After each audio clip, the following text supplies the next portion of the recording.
Sir, বাসায় আছেন? আপনার জমির টাকা দিতে এসেছি। কে? মকবুল? টাকা দিতে এসেছেন? দেন। ঠিক আছে। নানু, তাড়াতাড়ি আসেন, খাবো। আমার খুব ক্ষুধা পেয়েছে।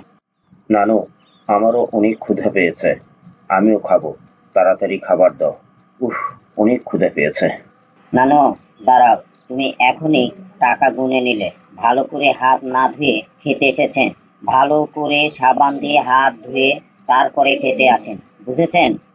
কই? আমার হাতে ময়লা। খাবার দাও। আমার হাতে কোনো ময়লা নেই। নানু, খালি চোখে ময়লা দেখা যায় না। তোমার হাতে ময়লা আছে। রাখো তোমার খাবার। খাবো না। খাবার আসলে যত কথা। নানু, নানু, রাগ করো না, আমার কথাগুলো শোনো। তোমার কি কথা শুনবো? তোমার এত উপদেশ শুনতে আমার ভালো লাগে না।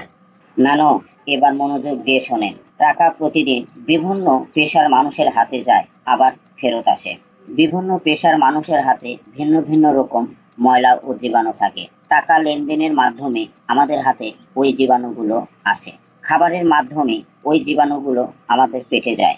ফলে আমরা নানান রকম রোগে আক্রান্ত হই। এতে করে আমাদের জীবনযাত্রার মান অনেকটা কমে যায়। নানু, আরো মনে রাখতে হবে, টাকার মাধ্যমে যে জীবাণু ছড়ায় তা সাধারণ জীবাণুর চেয়ে অনেক বেশি শক্তিশালী। এবার বুঝেছেন?